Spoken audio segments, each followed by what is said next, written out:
Hello students, this is our lesson number 1, poetry lesson, The Ant and the Cricket. A silly young cricket accustomed to sing through the warm sunny months of gay summer and spring. एक silly young cricket है जो means गा नहीं सकता है, through the warm sunny months of gay summer and spring, और sunny month है सो समर है. Began to complain when he found that at home his cupboard was empty and winter was come. और summer में spring में उसने बिल्कुल भी खाना मीन्स कुछ भी मीन्स इकट्ठा नहीं किया, कहीं स्टोर नहीं किया, तो उसने उसके घर में ऐसे फाइंड किया होगा तो विंटर आने वाली है और उसने कुछ भी स्टोर करके नहीं रखा. Not a crumb to be found on the snow covered ground, not a flower could he see, not a leaf on a tree. मतलब ग्राउंड पे कोई छोटा सा टुकड़ा भी नहीं है on the snow cover ground पे. Not a flower could see, not a leaf on a tree. ना उसे कोई फ्लावर मिला, ना उसे कोई ट्री पर लीफ मिला. ओ what will become says the cricket of me.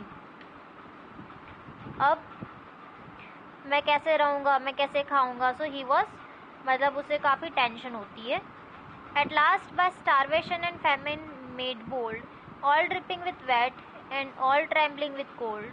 मतलब भूख के मारे बेचारा परेशान होके, वो पसीने में परेशान होके, इतनी ठंडी में भी. Away he set off to a miserly ant. मतलब वो माइजरली मतलब वो आंट के पास जाता है और to see if to keep him alive he would grant him shelter from rain and a mouthful of grain. He wished only to borrow, he repaid it tomorrow. If not he must die of starvation and sorrow. तो वो means ऐसे दुखी होके ऐसे means aunt के पास help के लिए जाता है और वहाँ पे जाके मतलब उसे मतलब वहाँ जाता है और उससे बोलता है कि अगर शायद तुम्हारे पास कुछ हो तो तुम मुझे कुछ हेल्प कर सको, मुझे थोड़ी शेल्टर दे सको, या जो मुझे थोड़ा ग्रेन दे सको खाने के लिए. और वो उसे मीन्स बोरो कर रहा है, मीन्स उधार ले रहा है, और उसे वो रीपे करेगा बाद में मीन्स कल. If not he must die of starvation. अगर उसने ऐसा नहीं किया तो वो भूख के मारे और दुख के मारे वो मर जाएगा. So this is the next page. Says the ant to the cricket, I am your servant and friend. मतलब वो आंट को जाके ऐसा बोलता है कि cricket, I am your servant and friend, मैं तुम्हारा नौकर हूँ और तुम्हारी दोस्त हूँ. But we ants never borrow, we ants never lend. हम जो आंट्स हैं ऐसे तो हम तुम्हारे फ्रेंड है, पर हम जो आंट्स हैं ना हम किसी से बोरो करते, किसी से उधार लेते, ना हम किसी को देते. But tell me dear cricket, did you lay nothing by when the weather was warm. क्या तुमने कुछ भी अपने लिए कुछ इकट्ठा नहीं किया जब वेदर बिल्कुल वार्म था, अच्छा था. कोथ द क्रिकेट नॉट. और क्रिकेट ने ऐसा बोला कि नहीं. My heart was so light that I सैंग day and night. मतलब मेरा दिल इतना खुश था तो मैं दिन में रात में सब हर टाइम में गाता था. फॉर ऑल नेचर लुक गे. मतलब नेचर इतना अच्छा था कि मैं हमेशा गाता ही रहता था. यू सैंग सर यू से. मतलब तुम कह रहे थे कि तुम गा रहे थे. Go then says the ant and dance the winter away. अब आंट ने कहा कि जाओ अब ठंडी में जाके डांस करो. Thus ending, he hastily lifted the wicket and out of the door turned the poor little cricket. Fox called this fable, I'll warrant it true. Some crickets have 4 legs and some have 2. मतलब जो aunt थी वो उसे ऐसे समझाती है कि अब विंटर आ रही है तो जाओ जाके डांस करो. अब ये जो तुम इतने केयरलेस हो, तुम इतने केयरलेस तो नहीं लगते. तुम इतने केयरलेस हो कैसे गए, तुम इतने फुलिश भी नहीं हो, फिर कैसे हो गए कि यू. मतलब उसे आंट ऐसे गुस्से में बोलती है कि अब तुम बिल्कुल पुअर हो गए हो, इसलिए तुम हमसे हेल्प मांग रहे हो, अब जाओ जाके डांस करो. Some crickets have 4 legs and some have 2. मतलब कुछ क्रिकेट्स के पास 4 legs होते डांस करने के लिए और किसी के पास 2. तो अब जाओ जाके डांस करो, हम तुम्हारी बिल्कुल भी हेल्प नहीं कर सकते, sorry. So adapted from Aesop's fable. This poem, ये जो पोएम है ये एसॉप्स फेबल की जो बुक है उसमें से अडेप्ट किया हो गया है. So here is a lesson is one is finished, poetry lesson, the ant and the cricket. Now we are going to start to learn some glossary, phrases, idioms and summary and your question answers.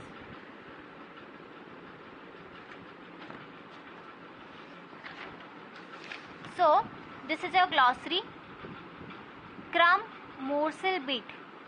Starvation, suffering due to lack of food, means जब भूख के मारे हम जो परेशान हो जाते हैं वो. Miserly, stingy. Koth means sad, ऐसा कहा था.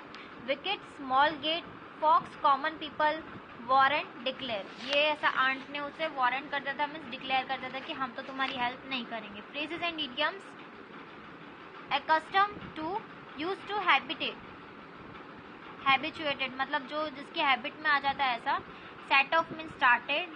Lay by means कुछ save for future. Now summary. The silly young cricket was fun-loving. He loved merrymaking. He used to sing all through pleasant months of summer and spring. He didn't bother to store food for the rainy season and cold winter. When the earth was covered with ice and snow, he found that had nothing to eat. There were no flowers and no leaves on trees. He grew nervous. He could not suffer hunger anymore. So एक fun loving cricket है जो हमेशा summer में, spring में वो हमेशा means गाने में अपना उसने टाइम स्पेंड किया. और अपने रेनी सीज़न के लिए और विंटर सीज़न के लिए उसने बिल्कुल भी फूड स्टोर नहीं किया था. अब उसके पास कुछ भी खाने के लिए बचा नहीं है जबकि विंटर सीज़न पास आ रही है. सो ना उसे कोई फ्लावर मिला ना उसे कोई ट्री मिला. उससे ये हंगर उसे सहन नहीं हो रहा है. With the daring that it comes along with desperation he let off. मतलब इतना भूख के मारे वो इतना परेशान था कि वो डेस्परेट होके वो वेट विद द रेन मतलब शिवरिंग विद कोल्ड मतलब पानी में भीगा हुआ, ठंडी में ऐसे ठिठुरता हुआ. The cricket went to a miserly ant. वो आंट के पास जाता है, होप में जाता है कि शायद उसे कुछ शेल्टर मिल जाए, कुछ फूड मिल जाए. Assured that the aunt he would return the borrowed grain the next day. मतलब जो उससे वो ग्रेन उधार लेगा वो उसे नेक्स्ट डे उसे रिटर्न कर देगा. But the ant said as a matter of principle we ants never borrow nor lend. मतलब जो हमारा प्रिंसिपल है, जो हमारा रूल है, हम ना किसी को कुछ उधार देते हैं ना हम किसी से लेते हैं. He asked the cricket why he didn't store anything for rainy days when the days were bright. जब इतना अच्छा उजाला था, इतना सनी डे था, तो तुमने क्यों कुछ भी स्टोर नहीं किया अपना food. The cricket admitted that he was careless and foolish not to do so. मतलब वो क्रिकेट जो है वो एडमिट कर लेता है कि मैं ऐसे केयरलेस और फुलिश ऊपर मैं ऐसा हूँ नहीं. He enjoyed the beauties of summer and sang merrily. मतलब समर की जो ब्यूटी थी उसने काफ़ी इंजॉय किया और हमेशा उसने मीन्स गाने गाए. The ant then told him bluntly to go and dance all winter. अब आंट उसे कहती है कि तुमने समर में जब सॉन्ग्स गाए हैं अब विंटर में जाके तुम डांस करो. ही turn the poor cricket out. और वह ऐसे क्रिकेट को मना करके उसे मीन्स जाने के लिए कह देती है. So here is a summary is finished. Now working with the poem your question answers. The cricket says oh what will become of me. When does he say it and why. The cricket said the given line which it when it found that its cupboard was empty and winter had arrived. It could not find a single crumb to eat on the snow-covered ground, and there were no flowers or leaves on the tree. It wondered what would become of it because it was getting cold, and since there was nothing to eat, it would starve and die. Cricket ऐसा बोलता है कि अब winter आ गया है, मेरे cupboard में तो कुछ भी नहीं है, एक सिंगल क्रम्ब भी नहीं है, ना मुझे कहीं कुछ फ्लावर या लीव्स मिल रही खाने के लिए. अब मेरा क्या होगा. मैं ठंडी में परेशान होके अब मुझसे ये भूख सहन नहीं हो रही है. अगर मैं ऐसे भूखा रहा तो मैं एक दिन मैं मर जाऊंगा. Question 2. Find in the poem the lines that mean the same as neither a borrower nor a lender be. Shakespeare. The lines in the poem that means same as a neither a borrower nor a lender be are but we ants never borrow, we ants never lend. So ये ants ने ऐसा कहा था कि ना हम किसी को कुछ उधार देते हैं ना हम किसी से कुछ लेते हैं. सो ये जो पोएम में लाइन्स थी वो ये यूज़ की हुई है. What is your opinion of the ants principle? I agree with that. The ant says first that one should save something for the future so that one does not need to borrow. मतलब मैं agree करता हूँ कि जो aunt है उसने जो बिल्कुल सही कहा है कि कि हमें हमेशा हमारे फ्यूचर के लिए सेव करना चाहिए, ताकि हमें इन फ्यूचर किसी से कुछ उधार ना लेना पड़े. But I don't agree with the ants principle of closing the door on a friend. मतलब उस प्रिंसिपल से तो मैं बिल्कुल भी अग्री नहीं हूँ कि मैं किसी फ्रेंड, मेरे पास कोई फ्रेंड आए कुछ हेल्प के लिए और मैं उसके लिए अपना डोर क्लोज कर दूँ. If he says he is a friend of cricket then he should help the cricket at the time of distress.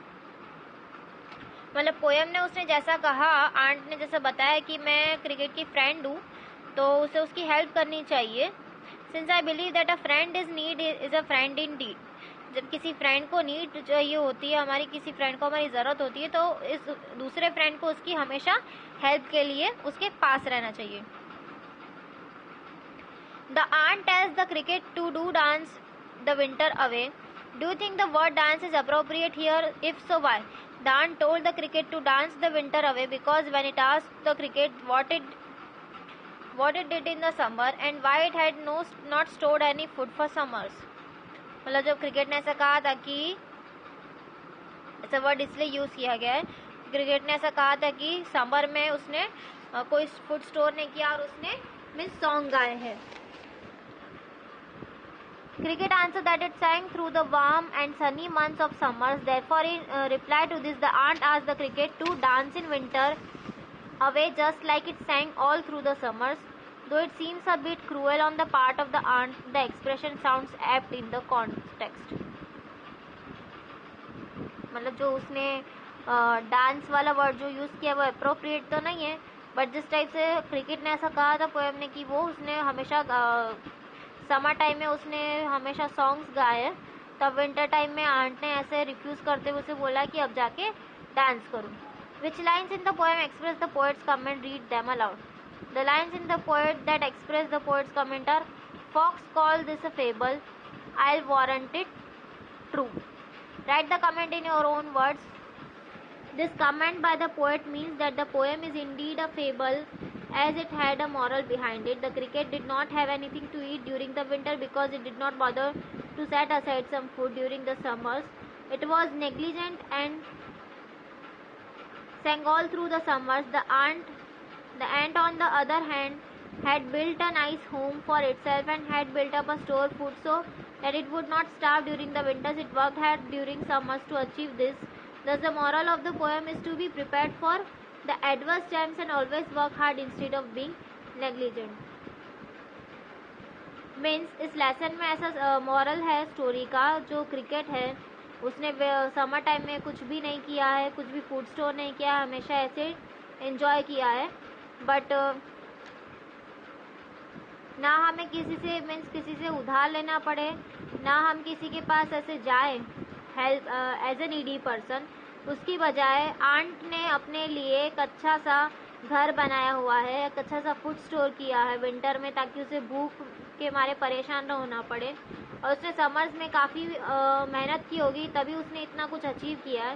सो ये पोएम का मॉरल है कि हमें ऑलवेज वर्क हार्ड करना चाहिए instead of being negligent. Means बिना किसी लेजीनेस के हमें हमेशा हार्ड वर्क करना चाहिए और हमारे फ्यूचर के लिए कुछ सेव करके रखना चाहिए.